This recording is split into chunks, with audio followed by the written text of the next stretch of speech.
Tixel uses thermomechanical ablative technology. It works by direct use of heat to tighten the skin. There's some pinkness outside of the eyelid skin, but they can't use something more advanced. I would have to give Tixel, for a result, for the cost, I'd have to give it a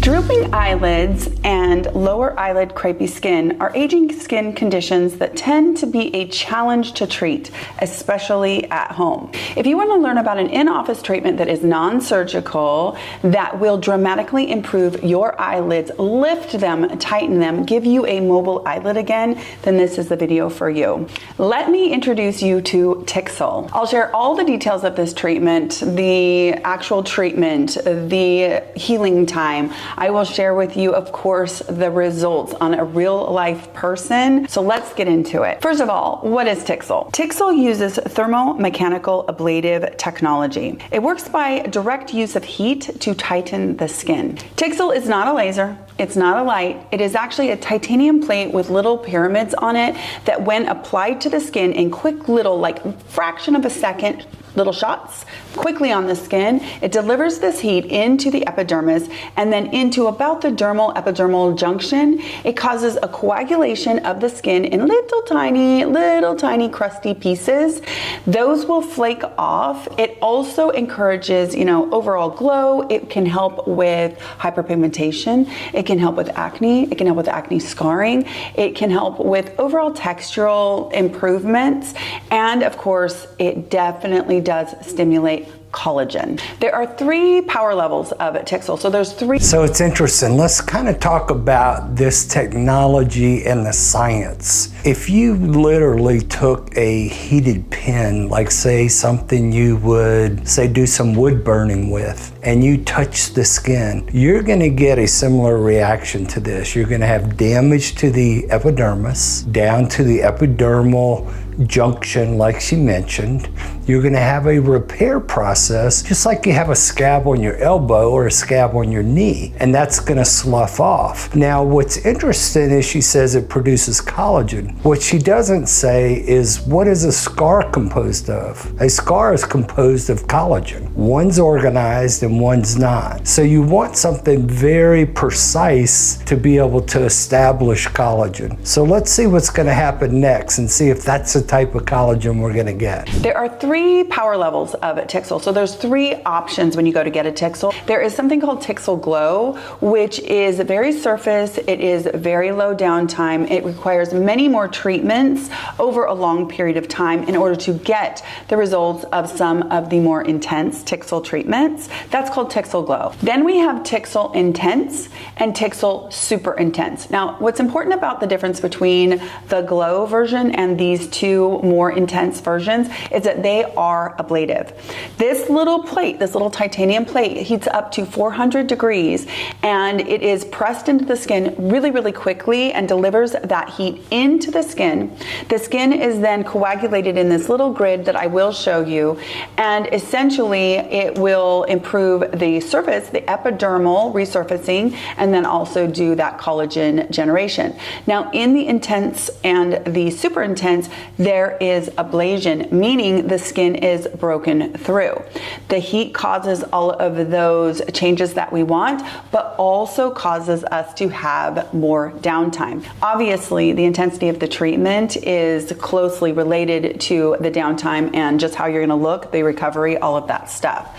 Now, speaking of downtime, I think it is really, really important to note that downtime is relative. It's really important to have a very frank conversation with your practitioner about what downtime means to them and what they have seen. Because for me, downtime might be social downtime. So in 3 days, I can put some makeup on, I can go out, I'm presentable, but I probably wouldn't want to be going to a party. So it's a very good point that downtime is relative. It means different things to different people. Some people, if you put makeup on, you can cover it up, they're fine with 3 or 4 days of healing. Some people want it to be healed completely and they don't want to wear any kind of cover up. But the really important important thing to think about is what she's calling kind of a glow, intense, more intense. All that is using the same amount of technology and heat, leaving it on the skin for a longer period of time. We've all heard the adage, if you have a hammer, everything's a nail. You've got to keep in mind that this is toward estheticians. They do not have the ability, the background in science, or the ability to use advanced lasers. So everything she's described you can do with every laser treatment, just about, especially the newer type, like the new one called Ultra Clear. So I haven't heard anything that's advanced that hasn't been around for many, many years. But hopefully something new will come up, so let's continue to watch. So that might be downtime to me. Downtime to someone else might mean I want to be all the way back to where nobody knows I ever even did a treatment. That's a different version of downtime. A lot of the manufacturers of these various lasers, I found it over and over and over, their version of downtime is not the same as what ours might be, and we all would consider ourselves still down at the end of their predicted downtime schedule. So it's always good to have a buffer. Now, when I went along with my colleague and friend, Nancy, to see Jo, and I am gonna link all of Jo's information down below where she performs treatments and everything, so that if you are in England, she is absolutely amazing and definitely worth contacting for this treatment. And she does obviously other treatments as well, but she is an expert in Tixel, and I feel like you'd be in fantastic hands. Now, when we talked to Jo about downtime, she did also recommend that you give yourself a full 2 weeks before you have any important social engagements. And I think that that was a really, really good advice. This was Nancy's 4th Tixel treatment, and it was actually her maintenance treatment.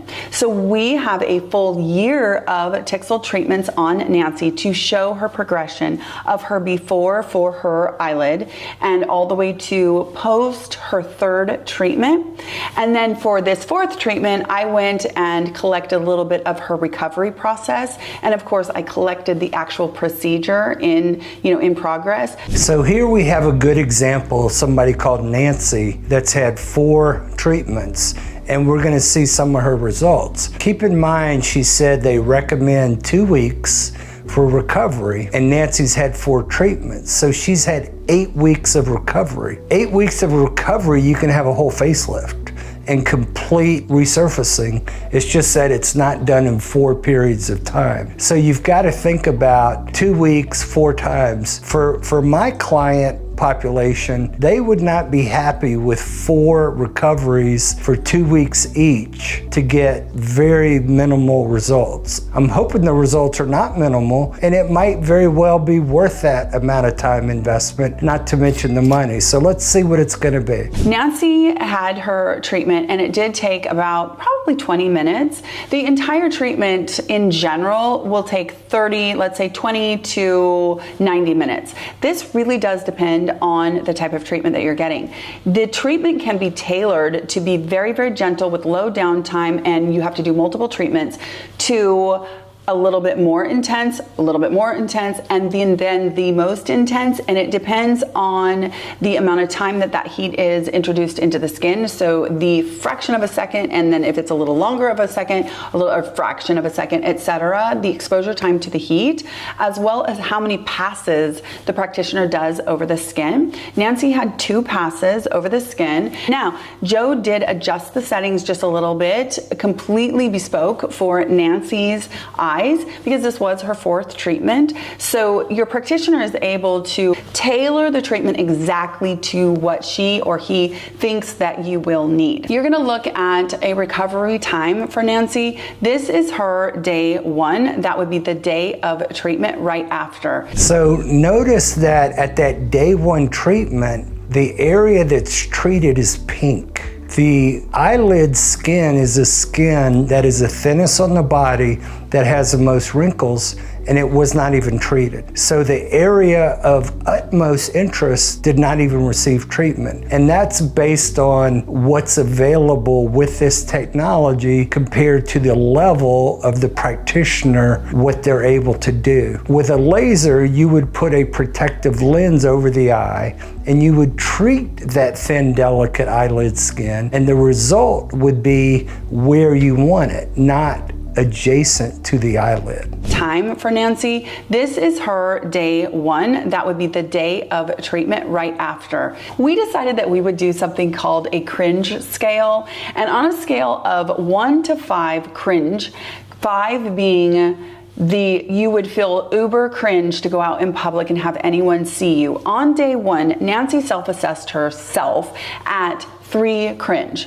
So out of 5, she was like, I'm red, I feel very hot, very sunburned, but the swelling hadn't started really yet. It was very, very subtle. And in fact, she even said she liked a little bit of the under eye swelling because it was almost like, she had a little bit of that plumpness back. Naturally, that's going to go away. It was just a little bit of edema, a little bit of swelling, a little inflammation.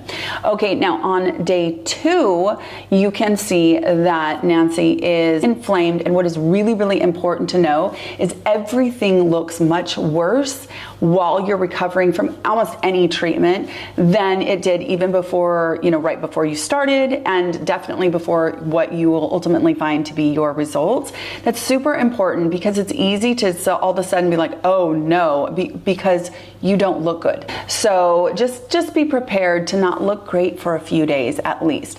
Now, on that day, we assessed her at a cringe level of 5, meaning she didn't really want to go out and see people. She was swollen, she was still red and blotchy, and she just really did not feel fantastic on that second day, so the day after treatment. On day 3, she actually started to feel a little bit better, was still a little bit swollen and still just a little bit blotchy, a little bit of redness, but she said that her cringe level had gone down to a 4. So it was definitely on its way back down.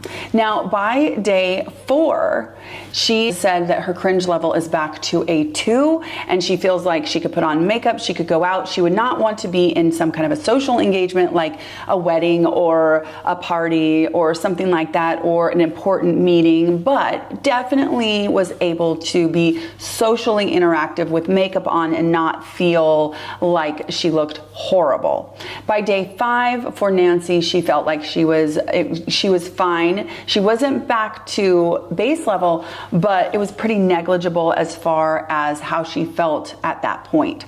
So this is a really good time to think about where we are. She's had 4 treatments. She said that each of them are about 2 weeks they recommend. They recommend up to about an hour or 90 minutes. That's an hour and a half. So we've had about 6 hours of this treatment. And what I'm seeing so far is there's some pinkness and some improvement outside of the eyelid skin. But the eyelid skin is where she originally said the challenge was, where we want to get rid of the wrinkles. So there's no treatment to the eyelid skin, but only the adjacent tissue. And like I said, part of that is because it's an esthetician or it's a practitioner, a medical assistant, because they can use this type of technology, but they can't use something more advanced as a laser that would take care of all these challenges. So let's see what the ultimate result is, and maybe it's worth it. Now, I want to share with you her results because I think that they're pretty incredible.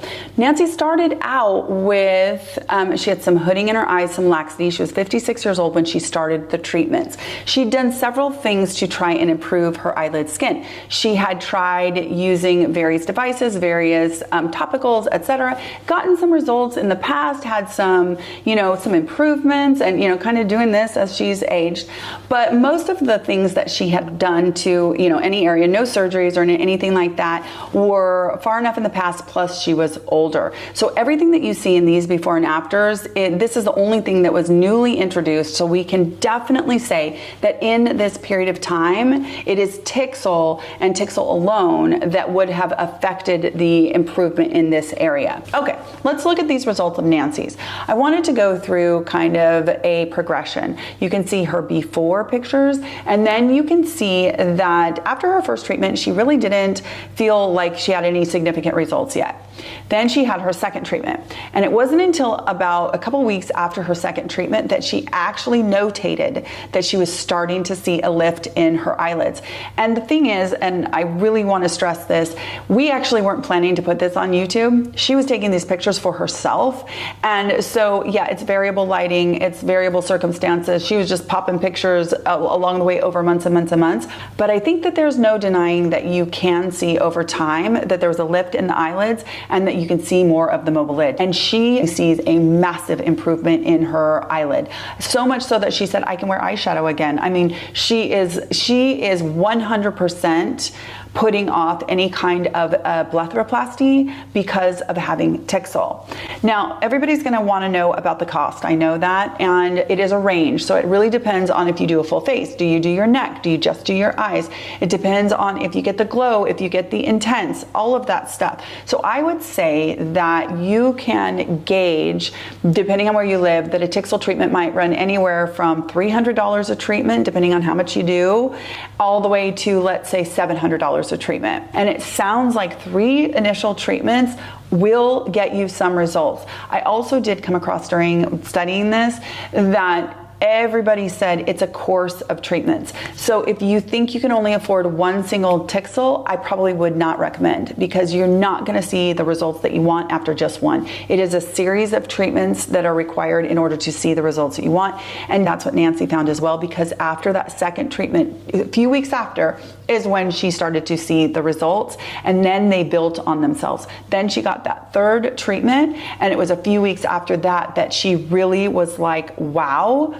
And that is the actual before and after that I will show you in conclusion of Nancy's results are her before any of the Tixel treatments at all at 56 years old, and then her after her third treatment. That is her. So I think if you look at the before and after, this is after 4 treatments. Sounds like it averaged $500, $700 a treatment. So, you know, we're talking almost $3,000 to have this treatment done. You're talking about 8 weeks of downtime. I can honestly say my client population would be disappointed with this result. There's folds still in the eyelid. There's a double eyelid crease. There is a larger area, what I think she's calling a mobile eyelid, which is what I call a lid platform, which is the area where you would put eyeshadow from your lashes to your lid crease. There is a little more in that platform, but look at the two. Some people would not be happy with a double eyelid fold that she has after treatment when she only had a single eyelid fold with the before treatment. And also notice her brow position. She's holding her brow in a little higher position. So just like she mentioned, apparently they weren't planning on showing these pictures, so they're not very, you know, reproducible. The lighting's different, the brow height is different, and so those are not things that you can compare. So when you're looking at a before and after, if you look at me right now and I raise my eyebrows compared to relaxed eyebrows, my eyelids look different. So I think overall, I would have to give Tixel, for a result, for the cost, for the amount that's involved, I'd have to give it a D-.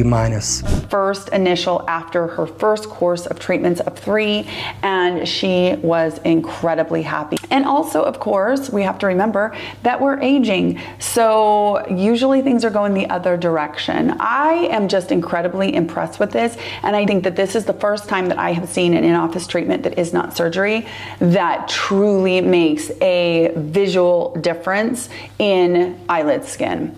And the fact that it's relatively low downtime and that it is relatively affordable compared to blepharoplasty is pretty incredible. Now let's look at some of the before and afters on PubMed, because I do think that they show exactly what Nancy's results showed. You can see the before, and then you can see the after, and the marked difference in the laxity of the eyelid. It's absolutely incredible. So you could see in this picture, as a great example, the eyebrow eyebrow is being raised. If you look at what's called the head of the eyebrow, which is the eyebrow toward the nose, in the upper picture called before, it's right at that bony shadow. If you look at the after picture, it's at least 5 millimeters higher than the pre-op picture. So you can't say that a before and after picture is showing that kind of improvement when you've lifted the eyebrow. It would be very similar to if you show a before of the curtain and then you show an after of where the curtain hits the carpet, but you raise the curtain rod by 6 inches. It's not an accurate comparison.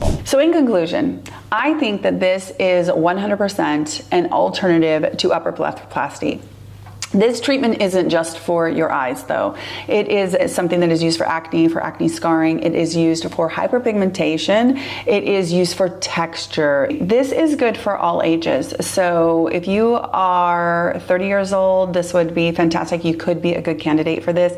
But also if you are 60, 70, 80 years old. In summary, I think her conclusion reminds me of going to a restaurant and asking a person if the fish special is good. They're going to tell you the fish special is good because that's how they make their money, was a tip. And you don't know if the fish is good because it's a special, or you don't know if the fish is getting old and the manager is encouraging them to sell it all tonight because tomorrow they can't use the fish. You know, she's got a vested interest. I do not have a vested interest. And one of the advantages of going to somebody that offers several different alternatives is they're not going to make it a hammer and a nail. They're going to provide you and talk to you about what you need. That's why overall I would have to give this a D-.